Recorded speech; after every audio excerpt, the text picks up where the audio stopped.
asalaamaaleykum suñu mbokk téléspectateur rawatina suñu mbokk internet yi ñu ngi fii ci suñu chaîne RTT TV télé regroupement des tailleurs de la région de Thiès nekk télé artisan bi ñëpp taamu te wóolu ko ñu ngi fii ci suñu siège ACCT académie de coupe et couture ñu taxaw ak suñu kilifa di Babacar Gueye monsieur Babacar Gueye nuyu nañu la. voilà maa ngi leen di fay ñëpp. ñu ngi lay jaajëfal. voilà merci beaucoup kontaan naa ci seen présence. monsieur Babacar comme ñu gis ni fii centre de formation la coupe et couture ban niveau ngeen fi am pour étude bi. voilà fii am nañu tous les niveaux on a le niveau déjà attesté mooy ñi amul benn niveau dans l'enseignement général am nañ fi programme CAP bi nga xam ne nekk niveau 3e la ak BOP bi nga xam ne également 3e mën nga ko def am nañu BT ak BTS c'est ñi am bac ba pare quoi. monsieur Babacar ñu gis ni fii mën naa am ay collection ay confection yoo xamante ne ay tenue lay doon wala ay blouse est-ce que yooyu yaa ngi ciy yëngu bu baax a baax. voilà xam nga couture dafa yaatu am na partie sur mesure am na partie en série c'est-à-dire que la production à grande échelle donc xale yi dañ leen di former ci sur mesure mais parallèlement yaay dañ defal initiation un peu sur dans la confection pour que ñu mën a dugg dans le marché d'industrie quoi.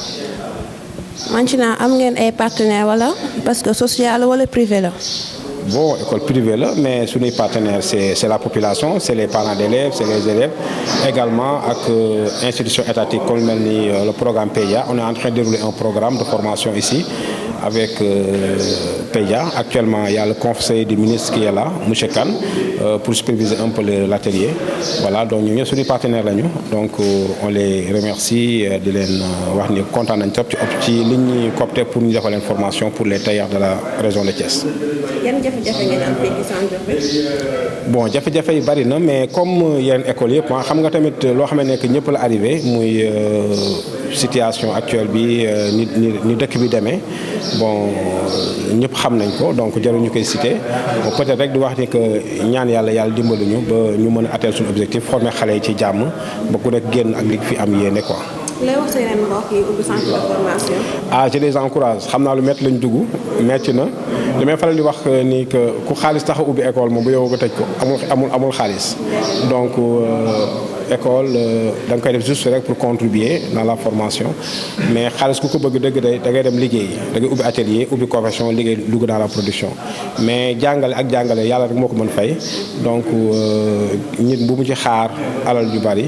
peut-être que fay yàlla nag yaatu na voilà yàlla mën na yaatal pay gi ba nga xamante ne que dina am loo ci gis lu la amal njariñ quoi mais jàngale lu metti la gérer école lu metti la c'est très compliqué xam nga yor ay xale dafa metti c'est que ku état génne ni mënatuma la jàng nga jël ko récupérer ko former ko donc cela veut dire que ni voilà ñu ngi ci effort bu metti quoi pour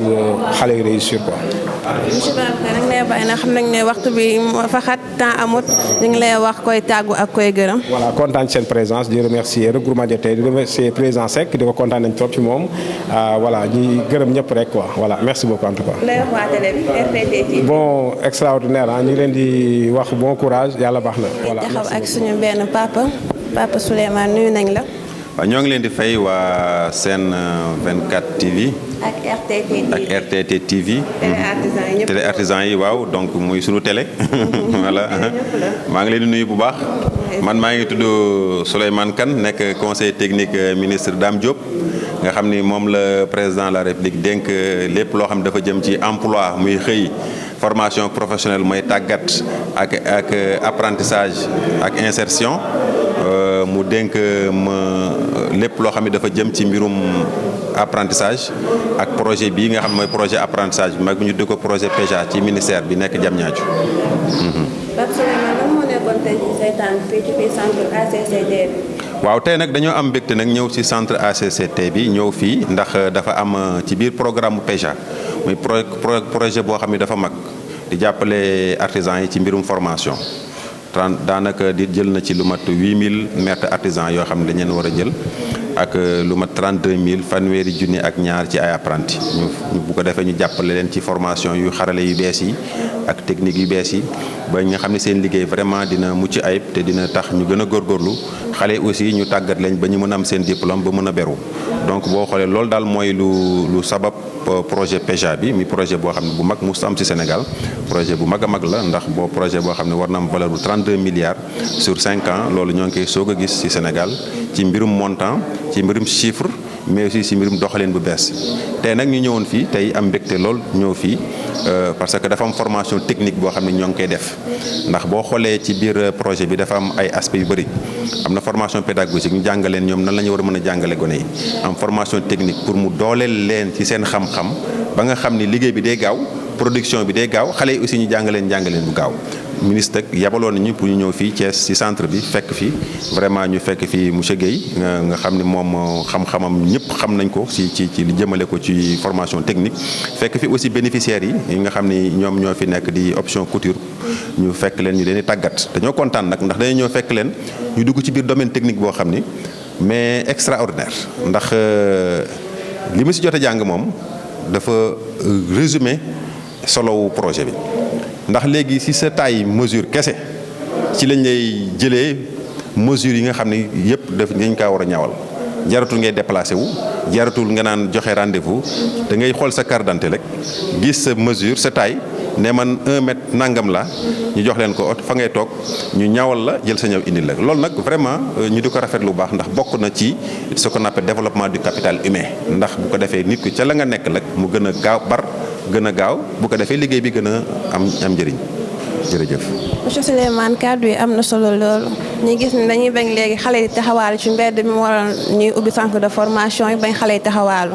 parce que léegi jàng bi mooy loolu xale yi surtout ci jàng bi ku jàngul rek sa yaay indi na ci centre bi ndax gis nga élève centre bi. waaw élève centre bi nag pratiquement gisaguma leen ndax damaa ñëw rek daal di jubal directement ci bénéficiaires yi waaye am nañ déjà écho ci centre bi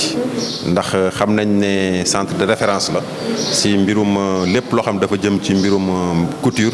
mbirum habillement bon tout ce qui est vraiment embellissement di jàppale xale yi pour ñu mën a am métier donc vraiment dañ koy rafetlu nekk ci Thiès dëkk boo xam ne dëkk bu am solo